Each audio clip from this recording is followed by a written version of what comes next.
درود شریف پڑھو بھائی. اللہم صل علی محمد وعلی آل محمد کما صلیت علی ابراہیم وعلی آل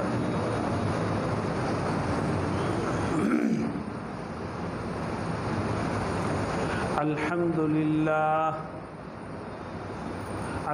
للہ نحمده ونستعینه ونستغفره ونؤمن به ونتوکل علیہ ونعوذ باللہ من شرور انفسنا ومن سیئات اعمالنا من يهده الله فلا مضل له ومن يضلله فلا هادي له ونشهد أن لا إله إلا الله وحده لا شريك له ونشهد أن سيدنا ونبينا وشفيعنا وسندنا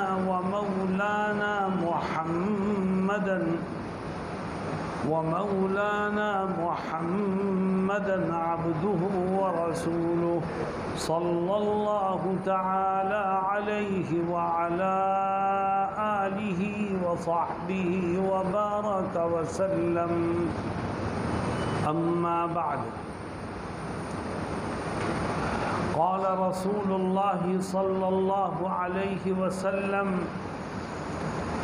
أربع إذا كن فيك فلا عليك ما فاتك الدنيا: حفظ أمانة وصدق حديث وحسن خليقة وعفة في طعمة، أو كما قال صلى الله عليه وسلم.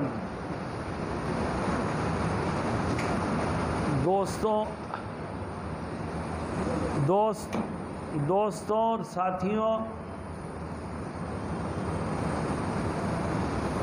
میں آپ میں سے اکثر کو نہیں جانتا اور آپ بھی مجھ کو نہیں جانتے. ہمارے اور آپ کے درمیان کوئی بلڈ ریلیشن نہیں ہے، مگر پھر بھی ہم ایک جگہ جمع ہو گئے ہیں. وہ کون سا رشتہ ہے جس نے ہم کو جمع کیا؟ دوستوں، بلڈ ریلیشن سے زیادہ مضبوط رشتہ ایمان کا رشتہ ہے جس نے ہمیں اور آپ کو یہاں جمع کیا ہے.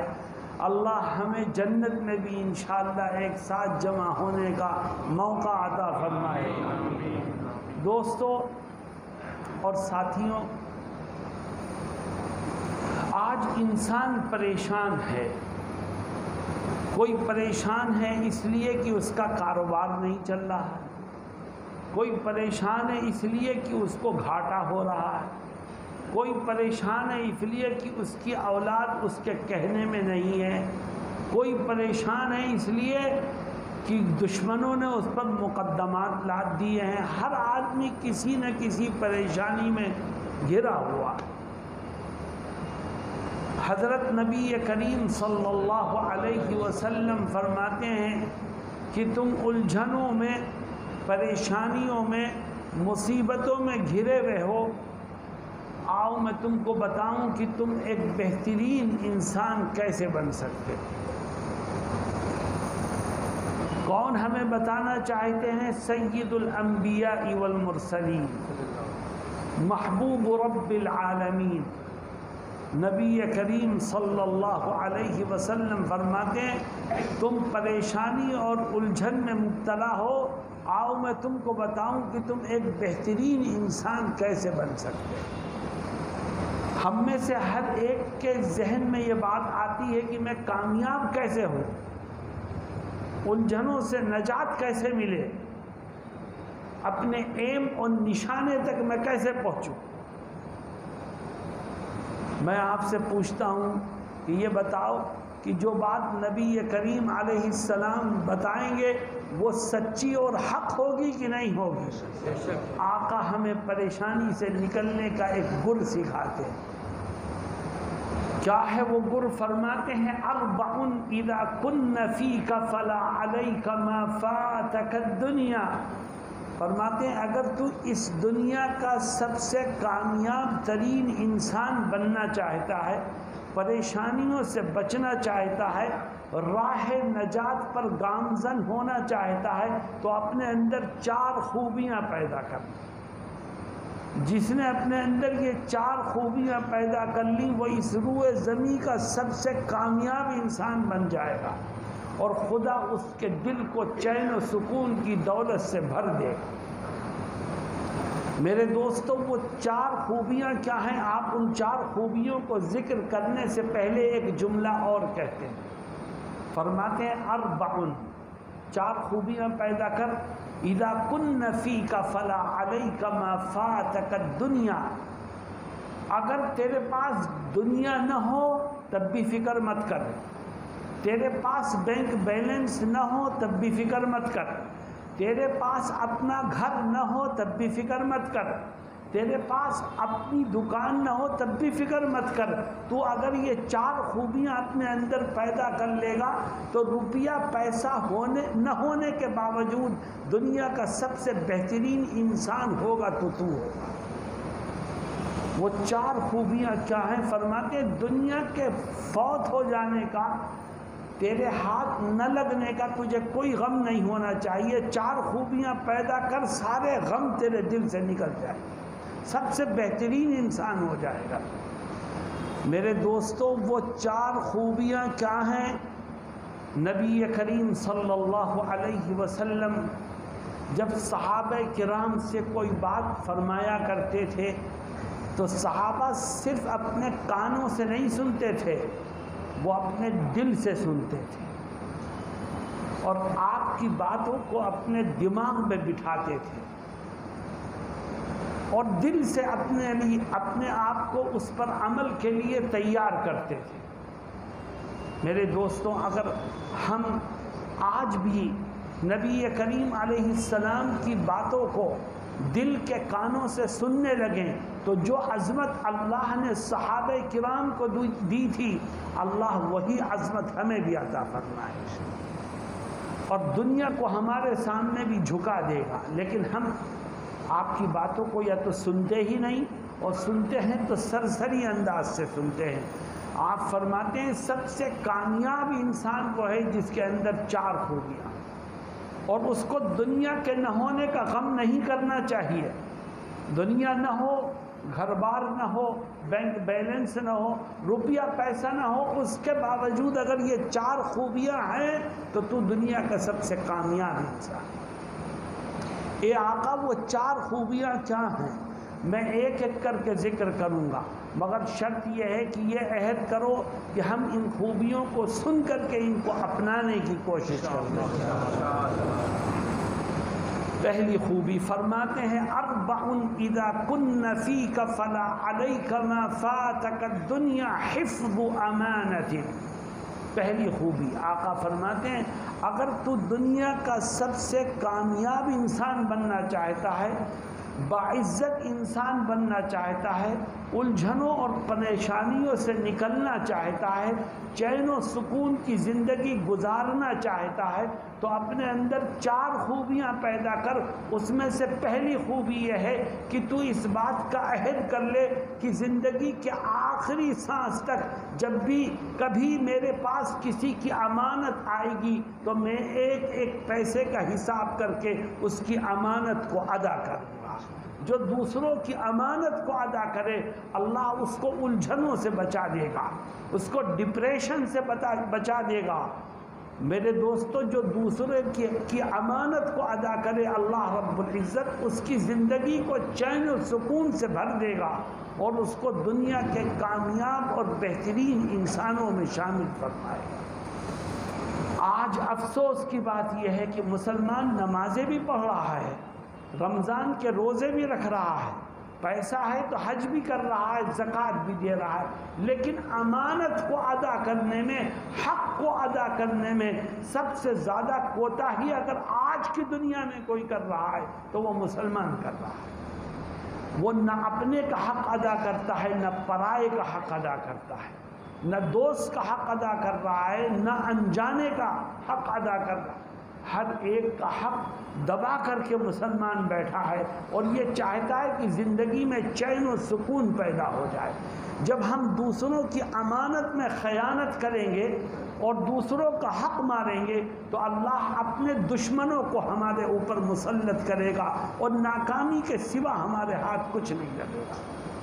میرے دوستوں اور ساتھیوں، ہمیں اپنی زندگی کا جائزہ لینا چاہیے کہ کہیں کسی کا حق ہم نے آج تک کی زندگی میں دبایا تو نہیں، بھائی کا حق تو نہیں مار رکھا ہے، بہن کا حق تو نہیں دبا رکھا ہے، کاروبار میں شریک پارٹنر کو دھوکہ تو نہیں دے رکھا ہے۔ جس کی امانت اور جس کا حق تیری طرف نکلے، اس عزم کے ساتھ آج یہاں سے اٹھ کہ میں انشاءاللہ پہلی فرصت میں اس کو ادا کر دوں گا، پھر دیکھ خدا تجھے کیسا چین و سکون عطا فرماتا ہے۔ میں ایک شہر میں تھا، ابھی یہاں آنے سے پہلے بنگلور تھا، اتفاق سے بنگلور میں جہاں بیان ہو رہا تھا اسی حدیث پر بیان شروع ہو گیا۔ خیر بیان ختم ہوا، ہم اپنی قیام گاہ پر پہنچ گئے۔ اگلے دن فجر کے وقت ایک صاحب ادھیڑ عمر کے ملنے آئے، تو جہاں ہم ٹھہرے تھے وہ لوگ ان کو دیکھ کر کے ایک دم کھڑے ہو گئے۔ معلوم یہ ہوا یہ شہر کا بہت بڑا تاجر و کاروباری ہے۔ لوگ حیران رہ گئے یہ کیسے آ گئے بغیر اطلاع کے۔ خیر وہ آئے بیٹھے، انہوں نے بات کا آغاز یہ کیا کہ مولانا آج کی رات زندگی کی پہلی رات ہے جس میں مجھے بھرپور نیند آئی۔ میں نے کہا کیا ہوا؟ کہنے لگا میں نے بیان سنا تھا، میری طرف بھائی کے پیسے نکل رہے تھے، میں دینے کو تیار نہیں تھا۔ میں نے بیان سنا، پیسے تھے میرے پاس، میں گھر گیا، میں نے پیسے گنے، کئی لاکھ روپے بنتے تھے، میں نے 1 2 3 کر کے جتنے پیسے بنتے تھے اور میرے پاس تھے میں نے بھائی کو لے جا کے دیے اور کہا بقیہ جو ہے وہ کل بینک کھلتے ہی میں تجھے دے دوں گا۔ تو بھائی کا حق ادا کرنے کے بعد مجھے ایسی نیند آئی ہے کہ برسوں میں ایسی نیند نہیں آئی۔ رات کو سویا تو صبح ہی کو آنکھ کھلی۔ یہ ہے چین و سکون۔ کیوں چین و سکون ملا؟ تو نے دوسرے کا حق ادا کر دیا۔ آج مسلمان کہتا ہے بلڈ پریشر ہو گیا ہے مجھے، میں ڈپریشن میں مبتلا ہوں، سوتا ہوں تو نیند نہیں آتی اور رات بھر کروٹیں بدلتے، کیسے نیند آئے گی؟ تیرے ذمے دوسرے کا حق ہے، اگر اس کو لے کے مر گیا تو نجات نہیں مل سکتی۔ میرے دوستوں اور ساتھیوں، نبی کریم صلی اللہ علیہ وسلم نے اس کی بڑی تاکید فرمائی۔ اگر تو دنیا کا بہترین انسان بننا چاہتا ہے تو جس کی امانت تیرے پاس ہے تو اس کو ادا کر دے۔ حضرت نبی کریم صلی اللہ علیہ وسلم مکہ المکرمہ میں تھے، ابھی مکہ فتح نہیں ہوا تھا۔ آپ نے اعلان کیا مکے میں کہ اے لوگوں، ایک خدا کو ماننے والے بنو، نجات پا جاؤ۔ وہ تو 360 بتوں کی پرستش کرتے تھے، انہوں نے آپ کی بات کو نہیں تسلیم کیا، آپ کے مخالف ہو گئے۔ ایک طرف آپ کے مخالف ہیں اور دوسری طرف یہ بھی کہتے ہیں کہ اگر مکے کی اس گھاٹی میں امانت دار کوئی ہے تو وہ محمد صلی اللہ علیہ وسلم۔ چنانچہ آپ کی دعوت تو نہیں مان رہے تھے، لیکن امانت رکھوانی ہوتی تو آپ کے پاس پہنچ جاتے، کہتے محمد صلی اللہ علیہ وسلم ہم اپنے باپ دادا کا دین نہیں چھوڑیں گے، مگر یہ ہماری امانت ہے، ہم سمجھتے ہیں تم سے زیادہ امانت کی حفاظت کوئی کرنے والا نہیں ہے، ہماری امانت رکھ لو۔ مکے کے ہر گھر کی امانت آپ کے پاس، آپ کے اوپر مظالم بھی ڈھا رہے ہیں، آپ کو تکلیف بھی پہنچا رہے ہیں، آپ کے پاس امانت بھی لا کے رکھ رہے ہیں۔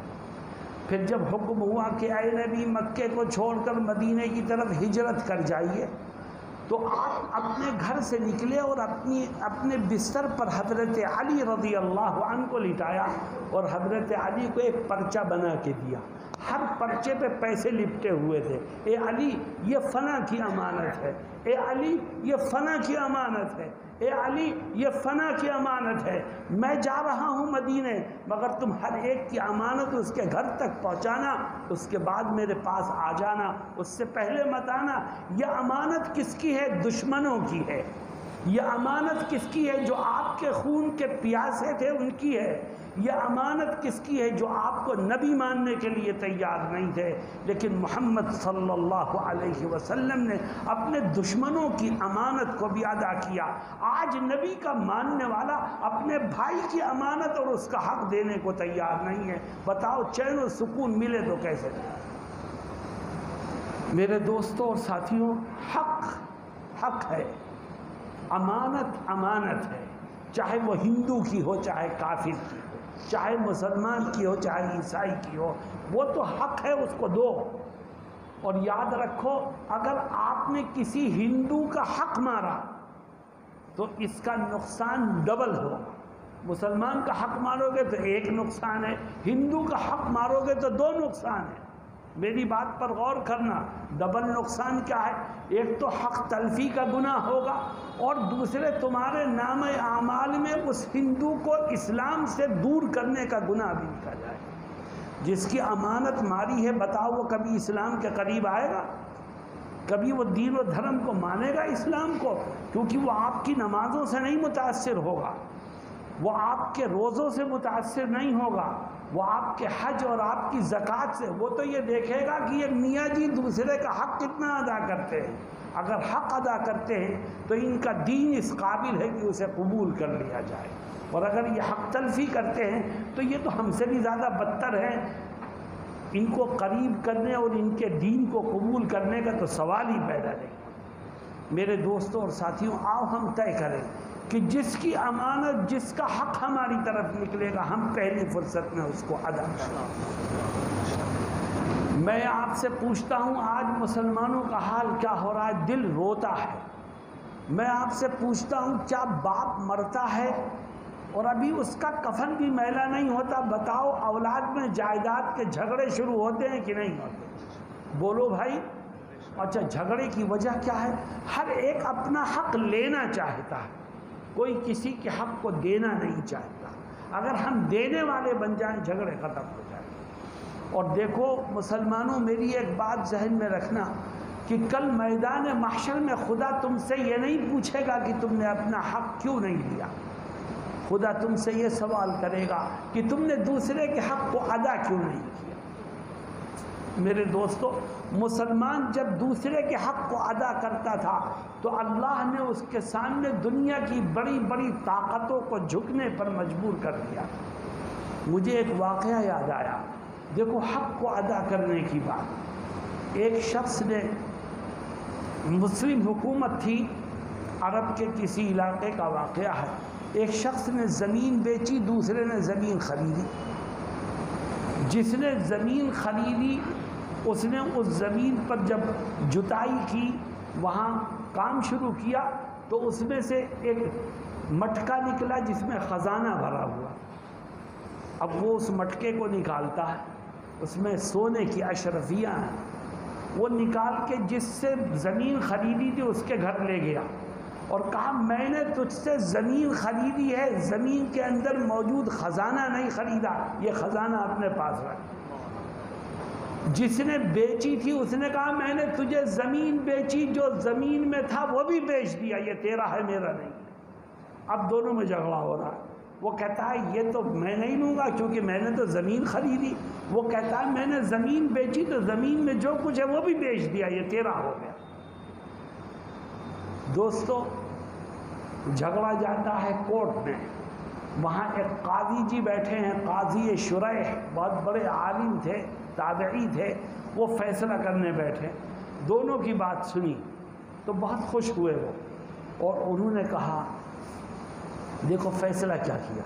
فرمایا کہ تو نے زمین بیچی تھی، خزانہ نہیں بیچا تھا یہ کہتا ہے، اور اس نے زمین خریدی تھی، خزانہ نہیں خریدا تھا۔ اب فیصلے کی شکل یہ ہے کہ یہ بتاؤ تمہارے ہاں اولاد ہے؟ دونوں نے کہا ہاں ہے۔ فرمایا لڑکی کس کے ہاں ہے؟ ایک نے ہاتھ اٹھایا، میرے ہاں۔ فرمایا لڑکا کس کے ہاں ہے؟ دوسرے نے ہاتھ اٹھایا کہ میرے ہاں۔ فرمایا دونوں کی شادی کرو اور اس پر جو خرچ ہو وہ اس خزانے میں سے کرو۔ دونوں خاندانوں کو انہوں نے ملا دیا اور اس خزانے کو ان بچوں کی شادیوں پہ خرچ کر دیا۔ لیکن میں صرف یہ واقعہ اس بات کو بتانے کے لیے میں نے ذکر کیا کہ دیکھو آج ہمیں 1 روپیہ بھی ملے، 50 روپیہ بھی ملے تو ہم دینے کے لیے کسی قیمت پر تیار نہیں ہوتے، وہ تو پورا خزانہ واپس کرنے کے لیے تیار۔ یہ ہے امانت کی ادائیگی۔ میرے دوستوں اور ساتھیوں، نبی کریم صلی اللہ علیہ وسلم فرماتے اربع اذا کن فیک فلا علیک ما فاتک الدنیا، اگر تیرے اندر 4 خوبیاں ہیں تو دنیا کے نہ ہونے کا غم مت کر، ان خوبیوں کی وجہ سے میں تجھے عزت دوں گا، اللہ تجھے عزت دے گا، چین و سکون کی دولت عطا فرمائے گا اور تجھے دنیا کا سب سے کامیاب انسان بنا دے گا۔ پہلی خوبی یہ کہ اگر کسی کی کوئی امانت تیری طرف نکل آئے تو پہلی فرصت میں اس کو ادا کر دے۔ میرے دوستوں اور ساتھیوں، اگر ہم نے ادا نہیں کیا تو کیا ہوگا؟ میں ایک حدیث سنا کے آگے بڑھتا ہوں۔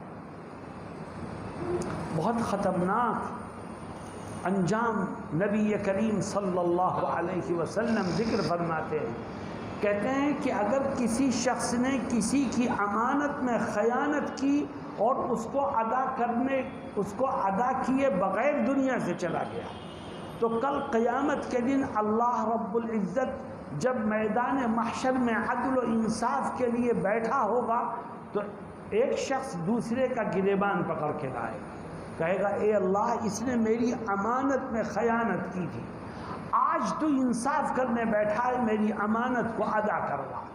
حدیث شریف میں آتا ہے کہ جس نے خیانت کی ہوگی اللہ اس کو مخاطب کر کے فرمائے گا عد الامانہ، تو اس کی امانت کو ادا کر۔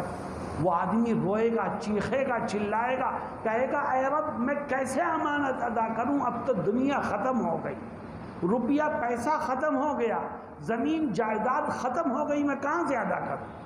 اللہ کہے گا تیرا یہ عذر نہیں قبول ہوگا، عد الامانہ۔ دیکھو اس نے نمازیں بھی پڑھی، اس نے روزے بھی رکھے، اس نے حج بھی کیا، اس نے زکوٰۃ بھی دی، لیکن آج کوئی نیکی اس کے کام نہیں آ رہی ہے۔ اللہ کہے گا اس جرم کو کے بدلے میں تو اس کی امانت کو ادا کر، جو جرم کر کے آیا ہے اس کی معافی کی کوئی شکل نہیں۔ جب وہ ادا نہیں کر پائے گا تو اس کی ساری نیکیوں کے ہونے کے باوجود خدا فرشتوں کو حکم دے گا کہ لے جاؤ اس کو آندھے منہ جہنم میں ڈھکے۔ میرے دوستو اس کی بربادی یہی ختم نہیں ہوگی، حدیث شریف میں آگے فرماتے ہیں جب اس کو جہنم میں ڈھکیل دیا جائے گا تو جہنم کے سب سے نچلے حصے میں اسے وہ امانت پڑی ہوئی دکھائی دے گی جس میں وہ خیانت کر کے آیا۔ وہ بڑا خوش ہوگا کہ امانت یہاں پڑی ہے، اللہ کہتا تھا امانت ادا کر، چلو میں یہاں سے اٹھا کے اللہ کے دربار میں پیش کرتا ہوں، ہو سکتا ہے جہنم سے نجات مل جائے۔ وہ جہنم کے نچلے حصے میں پہنچے گا، کتنے برسوں لگیں گے پہنچنے میں اللہ ہی جانتا، وہاں سے اس امانت کو اٹھائے گا اور جہنم کے سرے کی طرف چلے گا، کتنے برسوں میں بالکل کنارے تک پہنچے گا اللہ ہی جانتا ہے۔ جب بالکل وہ کنارے پر ہوگا اور نکلنے کا وقت قریب ہوگا، اس کے دل میں خوشی کے جذبات ہوں گے تو اچانک وہ امانت اس کے ہاتھ سے چھوٹ کر پھر وہیں جا پڑے گی جہاں پہلے پڑی، گویا خدا نکلنے کے راستے کو بند فرما دے۔ میرے دوستوں اور ساتھیوں، اس برے انجام سے بچنا ہے تو طے کرو جس کا جو حق، جو امانت ہماری طرف نکلے گی ہم اس کو پہلی فرصت میں ادا کریں گے۔ میں تمہیں یقین دلاتا ہوں کہ تم ادا کر کے دیکھو، اللہ تمہارے دل کو چین و سکون کی وہ دولت عطا کرے گا جس کا آج تم تصور بھی نہیں کر سکتے۔ کیوں بھائی اس پر عمل کریں گے انشاءاللہ۔ اربع اذا کن فیک فلا علیک ما فاتک الدنیا حفظ امانت وصدق حدیث۔ فرماتے ہیں اگر تو دنیا کا بہترین انسان بننا چاہتا ہے تو اپنے اندر 4 خوبیاں پیدا کر۔ پہلی خوبی یہ کہ جب کسی کی امانت نکلے اس کو ادا کر، کسی کا حق تیری طرف ہو اس کو ادا کر۔ دوسری خوبی کیا ہے؟ فرماتے ہیں وہ صدق حدیث، اگر تو دنیا کا بہترین انسان بننا چاہتا ہے تو یہ طے کر لے کہ زندگی کے آخری سانس تک جب بھی بولوں گا تو انشاءاللہ سچ بولوں گا اور ہمیشہ اپنے دامن کو جھوٹ سے بچاؤں گا۔ جو انسان ہمیشہ سچ بولے اور جھوٹ سے بچنے کی کوشش کرے، اللہ اس کے دل کو چین و سکون سے بھر دے گا، اس کو دنیا کا کامیاب ترین انسان بنا دے گا۔ اور ہم کیا سمجھتے ہیں کہ کامیاب انسان وہ ہے جو وقت پر الٹی سیدھی باتیں کر کے آگے بڑھ جائے، حالات اور موقع کی نزاکت کو پہچانے اور جیسا ماحول دیکھے ویسی باتیں کر لے، وہ بڑا کامیاب انسان۔ میرے دوستو، ہماری زبان سے جو نکلتا ہے ہمارا رب اس کو سنتا ہے، ہمارے نام اعمال میں اس کو درج کر دیا جاتا ہے۔ ہم اپنی بات کہہ کر کے بھول سکتے ہیں، مگر خدا کے ہاں جو لکھ دیا گیا ہے وہ کبھی نہیں مٹے گا۔ اس لیے دوستو، طے کرو کہ ہم جب بھی بولیں گے تو انشاءاللہ سچ بولیں گے، جھوٹ سے اپنے آپ کو بچائیں گے۔ اور جھوٹ انسان کے دل کو سیاہ کر دیتا ہے۔ اور غور کرو میری بات پر، جب انسان کا دل سیاہ ہو گیا تو اب کتنی ہی لمبی تقریریں اس کے سامنے کرو، اس کے دل پر کسی بات کا کوئی اثر نہیں۔ جھوٹ یہ ایک ایسا گناہ ہے جو انسان کے دل کو سیاہ کر دیتا ہے۔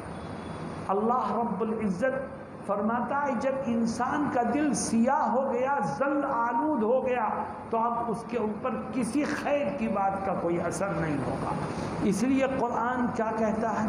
قرآن کہتا ہے جھوٹ بولنا تو دور کی بات ہے، جھوٹ بولنے والوں کے پاس بیٹھنے کی بھی کوشش مت کرو۔ تمہارا اٹھنا بیٹھنا ان لوگوں کے پاس ہو جو ہمیشہ سچ بولا کرتے ہیں۔ یا ایھا الذین آمنوا اتقوا اللہ وکونوا مع الصادقین، اے ایمان والو اللہ سے ڈرو اور ہمیشہ سچ بولنے والوں کے ساتھ رہو۔ میرے دوستوں اور ساتھیوں، میں بار بار کہتا ہوں کہ آج دنیا میں سچ بولو گے تو کل اللہ تمہیں قبر میں سچ بولنے کی توفیق عطا فرمائے گا، اور دنیا میں جھوٹ بولو گے تو قبر میں سچ بولنے کی توفیق سے محروم ہو جاؤ گے۔ سچ، قبر میں کیا سچ بولے گا آدمی؟ جو بھی مر کر کے قبر میں جائے گا، دو فرشتے آئیں گے، اس سے 3 سوال کریں گے، ہر ایک سے، مجھ سے بھی اور آپ سے بھی۔ جو آدمی دنیا میں سچ بولتا تھا وہ قبر میں پہنچنے کے بعد ان 3 سوالات کے سچے جوابات دے گا۔ سچا جواب کب دے گا؟ تو جب سچ بول کے آئے گا تو خدا تیری مدد کرے گا، تو سچ بولنے کے قابل رہے گا۔ اور جب تو صحیح جواب دے گا تیرا رب تیری طرف سے بولے گا ان صدق عبدی، میرے بندے نے سچی بات کہی ہے۔ اور جب تو قبر میں سچی بات کہے گا تو تجھے ملے گا کیا؟ فرماتے جب انسان قبر میں 3 سوالات کے سچے جوابات دے کر کے چپ ہوگا تو خدا فرشتوں سے کہے گا یہ تو میرا سچا بندہ ہے، یہ دنیا میں بھی سچ بول کر کے آیا، یہاں پر بھی سچ بول رہا ہے، جاؤ اس کے نیچے جنت کے بستر کو بچھا دو، اس کو جنت کا لباس پہنا دو، اور اس کے قبر میں جنت کی طرف کھڑکیاں اور دروازے کھول دو۔ دیکھ تو سچ بول کے گیا تو خدا وہاں پر بھی سچ بات کہنے کی تجھے توفیق عطا فرمائے گا۔ اور اگر دنیا میں جھوٹ بولتا تھا، اس سے کچھ کہا، اس سے کچھ کہا، ادھر کچھ کہتا ہے، ادھر، آج مسلمان کاروبار میں بدنام ہوا ہے اسی لیے کہ وہ کسی سے سچ نہیں بولتا۔ 3 آدمیوں کے کام ہاتھ میں لے لیے، ایک سے کہتا ہے میں تیرا کام پرسوں کر دوں گا، دوسرے سے کہتا ہے کل کر دوں گا، تیسرے سے کہتا ہے 4 دن بعد کر دوں گا، اور ہر ایک کو اپنی بات میں گھماتا رہتا ہے اور بہت اپنے آپ کو بڑا کامیاب سمجھتا ہے کہ میں نے تینوں کو پھنسا رکھا ہے۔ ارے تینوں کو نہیں پھنسا رکھا ہے، تو خود پھنسا ہوا ہے۔ ایک کی ٹوپی دوسرے کو اڑاتا ہے اور تالی بجاتا ہے کہ میں نے سب کو پھنسا رکھا ہے۔ بے وقوف، تو اپنی آخرت کو بھول گیا ہے۔ تو دنیا میں جھوٹ بولے گا، اسے بھی دھوکہ دے گا، اسے بھی تو ہوگا کیا؟ جب قبر میں 2 فرشتے تجھے اٹھا کے تجھ سے 3 سوالات کریں گے تو وہاں خدا تجھے سچی بات جواب میں کہنے سے محروم کر دے گا، تو جھوٹی باتیں کہے گا۔ اللہ فوراً تیرے جوابات کو سن کے کہے گا کذبا، یہ جھوٹ بولتا ہے۔ اور پھر کیا ہوگا؟ یہ دنیا میں بھی جھوٹ بول کے آیا، قبر میں بھی جھوٹ بول رہا ہے۔ اللہ کہے گا اے فرشتوں، یہ اس قابل نہیں ہے کہ یہ مٹی پہ سوئے، جاؤ تم اس کے نیچے جہنم کی آگ کا بستر بچھا دو، اس کو جہنم کی آگ کا لباس پہنا دو، اور اس کی قبر کو تنگ کر کے اس میں جہنم کی طرف کھڑکیاں کھول دو۔ میں آپ سے پوچھتا ہوں، کیا قبر میں کوئی ہماری مدد کرنے پہنچ سکتا ہے؟ بولو بھائی، نہیں پہنچ سکتا۔ تو پھر ہمیں آج سے اس کی تیاری کرنی ہے۔ آؤ ہم طے کریں کہ جب بھی بولیں گے تو سچ بولیں، ہم نفع نقصان کی پرواہ نہیں کریں گے، ہم اپنے رب کو راضی کرنے کے لیے سچ بولیں گے۔ جب اس کو راضی کرنے کے لیے سچ بولو گے تو اللہ نقصان سے تمہاری حفاظت کرے گا اور فائدے سے تمہیں مالا مال کرے گا انشاءاللہ۔ تیسری خوبی فرماتے ہیں اربع اذا کن فیک فلا علیک ما فاتک الدنیا حفظ امانۃ وصدق حدیث وحسن خلیقۃ۔ تیسری خوبی فرماتے ہیں اگر تو یہ چاہتا ہے دنیا کا بہترین انسان بنے اور تو ہر طرح کی بیماریوں پریشانیوں سے محفوظ رہے اور چین و سکون کی دولت تجھے عطا ہو جائے، تو اپنے اندر 4 خوبیاں پیدا کر، ان میں سے تیسری خوبی کیا ہے؟ فرماتے ہیں تیسری خوبی یہ ہے کہ تو اس بات کا عہد کر لے کہ زندگی کے آخری سانس تک ہمیشہ میں اپنے اخلاق کو بہترین اور اچھا بنانے کی کوشش کرتا ہوں۔ تیرے اخلاق اچھے ہوں گے تو خدا تجھے چین و سکون سے مالا مال کرے گا، تیرے اخلاق و عادات برے ہوں گے تو علاوہ ڈپریشن اور پریشانی کے کچھ حاصل نہیں۔ اچھے اخلاق کا کیا مطلب؟ دیکھو یہ بہت لمبی بحث ہے اچھے اخلاق کی، مگر میں یہاں صرف 2 باتیں کہنا چاہتا ہوں۔ اچھے اخلاق کا مطلب یہ ہے کہ 2 چیزوں کا خیال رکھو۔ پہلی چیز یہ کہ اپنے رشتہ داروں اور پڑوسیوں کے ساتھ اچھے انداز سے پیش آؤ، کسی کو برا مت کہو، کسی سے لڑائی مت لڑو، کسی کو اپنی زبان سے دکھ مت دو۔ جو رشتہ دار ہیں، جو تیرے پڑوسی ہیں، ان سے اچھے اخلاق سے پیش آ۔ ہو سکتا ہے تجھے کبھی ان کی باتوں سے تکلیف پہنچے، ہو سکتا ہے کبھی ان کے عمل سے دکھ پہنچے، ہو سکتا ہے کبھی ان کی طرف سے تجھے نقصان پہنچے، لیکن تو ہر چیز کو بھول اور اچھے انداز سے پیش آ، اللہ تیرے سینے کو چین و سکون سے بھر دے۔ مسلمانوں، آج ہم کسی کو معاف کرنے اور کسی کی طرف سے آنے والی پریشانیوں کو بھولنے کے لیے تیار نہیں ہیں۔ جناب رسول اللہ صلی اللہ علیہ وسلم کیا فرماتے ہیں؟ ایک حدیث میں فرماتے ہیں صل من قطعک واعف عن من ظلمک واحسن الی من اساء الیک۔ فرماتے ہیں 3 باتیں اپنے اندر پیدا کر۔ پہلی بات کہ جو رشتہ دار، جو پڑوسی، جو ملنے جلنے والا تجھ سے تعلق توڑ رہا ہے، تو کوشش کر اس سے اپنے تعلقات کو جوڑنے کی۔ بتاؤ ہم کرتے ہیں ایسا؟ ہم کہتے ہیں تو ہم سے 1 قدم پیچھے ہٹے گا، ہم 2 قدم پیچھے ہٹ جائیں گے، اور اگر ہم اس کے ہاں جانے کی کوشش کریں تو ہم یہ سمجھتے ہیں ہماری ناک نیچی ہو جائے گی اور ہماری مونچھیں لٹک جائیں گی۔ یہ کبر و غرور ہے جو ہمارے سینے میں موجود ہے۔ فرمایا صل من قطعک، جو تجھ سے دوستی کر رہا ہے اس سے دوستی کرنا کوئی کمال کی بات نہیں ہے، کوئی جو مل رہا ہے ہم بھی ملیں گے اس سے۔ آقا فرماتے ہیں جو تجھ سے تعلقات توڑ رہا ہے تو اس سے بھی جوڑنے کی کوشش کر۔ تو بھائی اس کے لیے تیار ہو، بڑی ہمت چاہیے، حوصلہ چاہیے، مگر جس کو اس کا یقین ہے کہ مجھے ایک دن مرنا، جس کو اس کا یقین ہے کہ ایک دن مجھے قبر میں جانا ہے، اس کے لیے کوئی مسئلہ نہیں۔ آقا کیا فرماتے ہیں؟ صل من قطعک، کہ اپنا تعلق باقی رکھ اس سے جو تجھ سے تعلق توڑنے کے در پہ ہے۔ اور آگے کیا کہتے ہیں؟ واعف عن من ظلمک، جو تجھ پر ظلم کرے، تجھے نقصان پہنچائے تو بدلہ لینے کے بجائے اسے معاف کر۔ دوستو بتاؤ ہم معاف کرتے ہیں کہ ہم اینٹ کا جواب پتھر سے دیتے ہیں؟ اور آگے کیا کہتے ہیں؟ آگے تو انتہا فرما دی، کہتے ہیں وَأَحْسِنْ إِلَى مَنْ أَسَاءَ إِلَيْكَ، اور جو تیرے ساتھ بدسلوکی کرے، تجھے تکلیف پہنچائے، تو آقا صرف یہ نہیں کہتے اسے معاف کر، پہلے جملے میں کہا اسے معاف کر، اگلے جملے میں کہتے ہیں جو تجھے تکلیف پہنچائے، تیرے ساتھ بدسلوکی کرے، تو آگے بڑھ کر اس کے ساتھ حسن سلوک کی کوشش کر۔ مسلمانوں، یہ ہمارے آقا کی تعلیم ہے جس کو ہم بھول گئے، اور ہم کہتے ہیں ہم پریشانیوں میں مبتلا ہیں، الجھنوں میں بتاؤ الجھن نہیں آئے گی تو اور کیا ہوگا؟ مصیبتیں ہمارے گھر کا دروازہ نہیں دیکھیں گی تو اور کیا ہوگا؟ آؤ ہم طے کریں کہ ہم اپنے اخلاق و عادات کو اچھا بنائیں گے۔ اس کے لیے دو کام کرو۔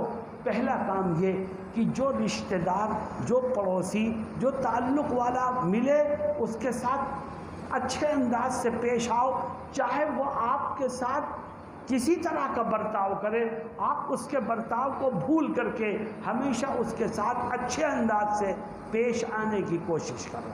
تو بھائی کریں گے انشاءاللہ۔ یہ اچھے اخلاق کے میں نے کہا تھا دو مفہوم، پہلا مفہوم آ گیا، اور اچھے اخلاق کا دوسرا مفہوم یہ ہے، جتنے ساتھی بیٹھے ہیں ہر ایک کے ہاتھ میں موبائل ہے، ملٹی میڈیا موبائل ہے، اس کو نیٹ سے جوڑو، جو چاہو دیکھ لو، جو چاہو سن لو۔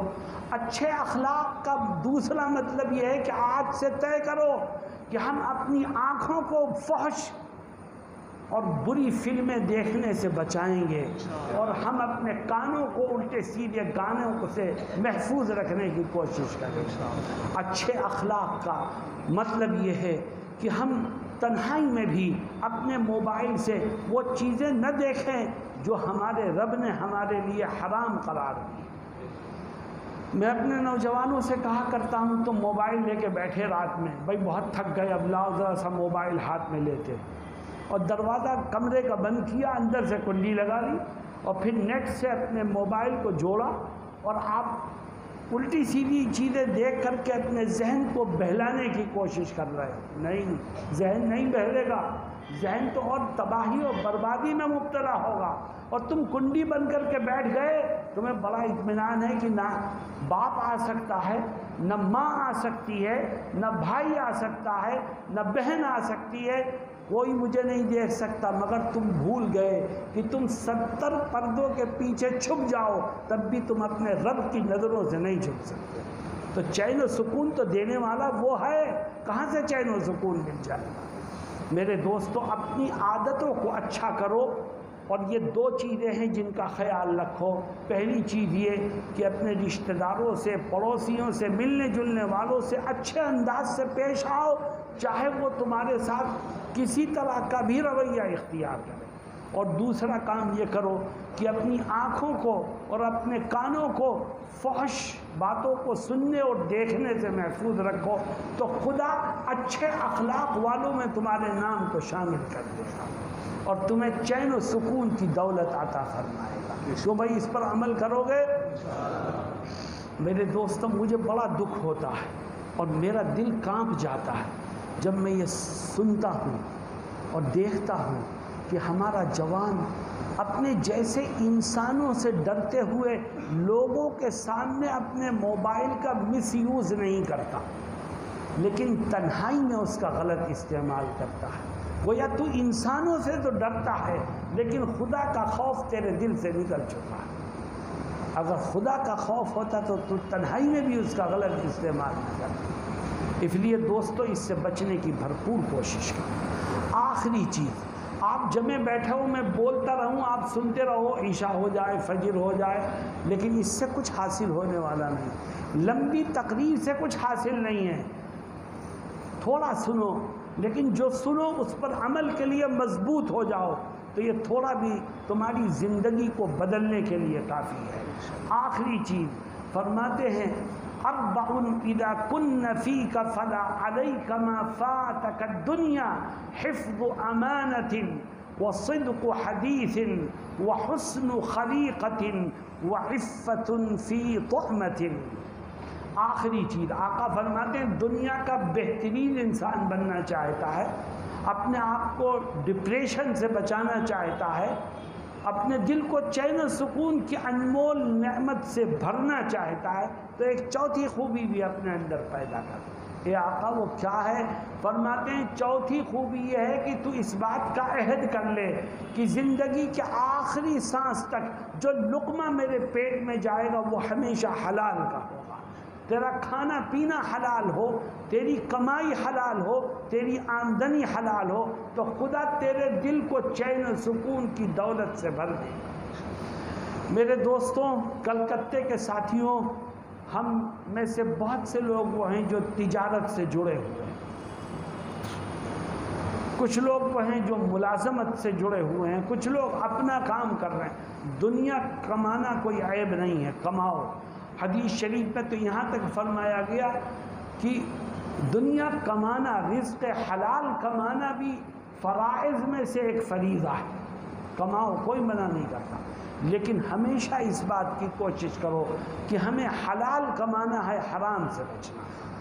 اگر مسلمان حرام سے نہیں بچے گا تو بتاؤ اس روئے زمین پر وہ کون ہوگا جو حرام سے بچے گا؟ اور آج افسوس کی بات یہ ہے کہ مسلمان بھی گلے گلے حرام میں دھسا ہوا ہے۔ مسلمان کا ایمان تقدیر پر سے اٹھ گیا۔ کیا تیرا ایمان یہ نہیں ہے کہ جو تیری تقدیر میں لکھا ہے وہی تجھ کو ملے گا؟ میرے دوستو، جو تقدیر میں لکھا ہے وہ ملے گا، اور اللہ کہتا ہے تیرے اختیار میں ہے، چاہے اس کو حلال طریقے سے لے لے چاہے حرام طریقے سے لے، مگر ملے گا اتنا ہی جتنا تیری تقدیر میں لکھا، ایک ذرہ بھی اس سے بڑھ نہیں سکتا۔ اس لیے آؤ ہم آج سے طے کریں کہ ہم تھوڑا کمائیں یا زیادہ کمائیں، انشاءاللہ حلال طریقے سے کمائیں، اپنی آمدنی کو حرام سے بچائیں گے، جو کھائیں گے وہ بھی حلال کا ہوگا، جو کمائیں گے وہ بھی حلال کا ہوگا۔ اللہ کیا کہتا ہے؟ ایک واقعہ سنا کے اپنی بات کو ختم کرتا ہوں۔ خدا پہ بھروسہ کرو، یہ مت دیکھو کہ اس کام میں اتنا فائدہ ہے، یہ مت دیکھو، یہ دیکھو یہ کام حرام ہے کہ حلال ہے، یہ مت دیکھو فائدہ کتنا ہے۔ فائدہ دینے والی ذات تو اللہ کی ہے، اگر حرام ہے چھوڑو، اللہ حلال میں تمہیں فائدہ دے گا۔ میں جس شہر کا رہنے والا ہوں اس کا نام آپ نے سنا ہوگا، مراد آباد۔ انٹرنیشنل منڈی ہے براس کی، ساری دنیا میں وہاں سے براس کا سامان بن کے جاتا ہے۔ میں یہ واقعہ لوگوں کو سناتا ہوں، دیکھو اللہ پہ بھروسہ کرو، حرام کو چھوڑو، خدا حلال کی راہوں کو غیب سے کھولے۔ میرے پاس ایک جوان آیا، اس کے ہاتھ میں ایک بیگ تھا، اس نے کہا مولانا صاحب مجھے ایک مسئلہ پوچھنا ہے۔ میں نے کہا بولو کیا بات ہے؟ اس نے وہ بیگ کھولا، اس میں سے پیتل کا بنا ہوا ایک بہت خوبصورت سا گھوڑا نکالا اس نے اور میرے سامنے رکھ دیا، کہنے لگا یورپ کے فلاں ملک سے مجھے اس کا آرڈر ملا ہے، آپ یہ بتائیے یہ کام مسلمان ہونے کے ناطے میرے لیے جائز ہے کہ نہیں؟ میں نے کہا یہ ایک جاندار کی تصویر ہے، تصویر ہی نہیں یہ تو مجسمہ ہے، اور شریعت نے مجسمہ بنانے اور اس کا کاروبار کرنے سے منع کیا ہے، اس لیے یہ حرام ہے۔ اور تو میرے پاس آیا کیوں؟ کہنے لگا صاحب میرے دل میں کوئی دھک ہو رہی تھی تو میں آ گیا۔ تو میں نے کہا دیکھ اللہ کے نبی صلی اللہ علیہ وسلم فرماتے ہیں سب سے بڑا مفتی ہر انسان کے سینے میں اس کا دل ہے، استفتی قلبک، تو سب سے پہلے فتویٰ اپنے دل سے لے۔ اللہ نے دل میں یہ قوت رکھی ہے کہ وہ خیر کے کام پر خوشی کا اظہار کرتا ہے اور غلط کام پر ہمیں روکنے کی کوشش کرتا ہے۔ کبھی ہم اس کی بات مان لیتے ہیں، کبھی نہیں مانتے، مگر دل ہمیں متوجہ کرتا ہے یہ غلط ہے۔ دیکھو یہ دل کی طاقت ہے، دل آپ کو ہر عمل پر روکے گا، غلط ہے۔ آپ نے دل کی نہیں مانی اور گناہ کیا تو دل پر ایک سیاہ نقطہ لگ جائے، دوبارہ پھر کوئی غلط کام کیا، دل نے روکا آپ نہیں رکے۔ آقا فرماتے ہیں جب آدمی دل کی بات نظر انداز کر کے یکے بعد دیگرے گناہ کرتا چلا جاتا ہے تو دل پر جو نقطہ لگتا ہے وہ اتنا پھیل جاتا ہے کہ اس کی وجہ سے سارا دل سیاہ ہو جاتا ہے۔ اب دل کی جو کوالٹی تھی کہ وہ آپ کو گناہوں پر روکتا تھا وہ اب کوالٹی ختم ہو جائے گی۔ کلا بل ران علی قلوبہم ما کانوا یکسبون۔ اللہ کہتا ہے جب پورا دل زنگ آلود ہو جاتا ہے ان کے کاموں کی وجہ سے، ان کے گناہوں کی وجہ سے، تو پھر اب دل اس کو گناہوں پر روک ٹوک کرنا چھوڑ دیتا۔ اس لیے ہمیں اپنے دل کی حفاظت کرنی چاہیے۔ میں نے اس نوجوان سے کہا کہ دیکھ یہ کام ناجائز ہے، تو اس آرڈر کو کینسل کر دے۔ میری بات سن کر کے وہ چپ چاپ بیٹھا ہے، اٹھتا ہی نہیں۔ تھوڑی دیر کے بعد میں نے کہا بھائی میرا جواب تمہاری سمجھ میں آیا؟ کہنے لگا حضرت جواب تو سمجھ میں آ گیا، مگر اس آرڈر کی وجہ سے مجھے 10 سے 12 لاکھ کا فائدہ ہونے والا ہے۔ میں بیٹھا ہوں کہ اتنے بڑے فائدے کو کیسے چھوڑ دوں؟ میں نے کہا تو اپنے دل کو مضبوط کر اور اس آرڈر کو ٹھوکر مار دے، دیکھ خدا تیری کیسی مدد کرتا۔ خیر کہنے سننے سے وہ مضبوط ہوا اور اٹھ گیا۔ میرے دوستو دیکھو، اللہ اپنے بندے کو کبھی تنہا نہیں چھوڑتا۔ ماں جتنی تم سے محبت کرتی ہے، اللہ اس سے 70 گنا زائد تم سے محبت کرتا ہے۔ ابھی 10 دن بھی نہیں گزرے تھے وہ نوجوان پھر آیا میرے پاس۔ اب اس کے چہرے پر بڑی مسکراہٹ تھی۔ میں نے پوچھا بیٹا کیا بات ہے؟ کہنے لگا کہ میں آپ کے پاس سے اٹھا اور میں نے دل کڑا کر کے وہ آرڈر کینسل کر دیا۔ پارٹی نے مجھ سے کہا بھی کہ بھائی پہلے تم نے آرڈر لیا آپ کینسل کر دیا، یہ کیا گڑبڑ ہے؟ میں نے کہا میں نہیں کر سکتا ہے۔ خیر کہنے لگا ابھی 1 ہفتہ بھی نہیں گزرا تھا، اسی ملک سے ایک دوسرے شخص نے مجھے آرڈر دیا پھولدان کا۔ وہ پھولدان لے کے آیا تھا جس میں پھول رکھے جاتے ہیں، وہ اس نے نکال کے مجھے دکھایا۔ کہنے لگا یہ اتنا بڑا عدد ہے اور مجھے اس کا آرڈر ملا ہے، اور مولانا اللہ نے بڑا کرم فرمایا، اس آرڈر میں مجھے الحمدللہ 20 لاکھ سے زیادہ کا فائدہ ہونے والا ہے۔ وہ 10 لاکھ کا نقصان ہوا، یہاں 20 لاکھ کا فائدہ۔ میں نے حرام کو ٹھوکر ماری، خدا نے حلال کی راہوں کو میرے لیے کھول دیا۔ اللہ کیا کہتا ہے؟ فرماتا ہے وَيَرْزُقُهُ مِنْ حَيْثُ لَا يَحْتَسِبُ وَمَنْ يَتَوَكَّلْ عَلَى اللَّهِ فَهُوَ حَسْبُهُ إِنَّ اللَّهَ بَالِغُ أَمْرِهِ قَدْ جَعَلَ اللَّهُ لِكُلِّ شَيْءٍ قَدْرًا۔ اللہ کہتا ہے جو میرے اوپر بھروسہ کرتا ہے اور حرام کو لات مارتا ہے تو میں اس کو ان راہوں سے رزق دوں گا جن کا خیال بھی اس کے ذہن میں نہیں آیا ہوگا۔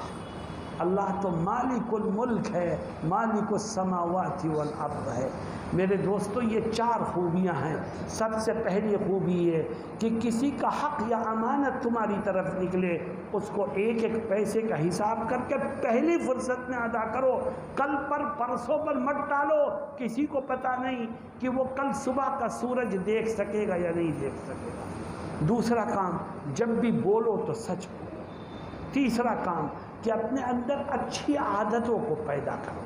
اور چوتھا کام، اس بات کا عہد کر لو کہ جو کماؤں گا کھاؤں گا وہ حلال کا ہوگا۔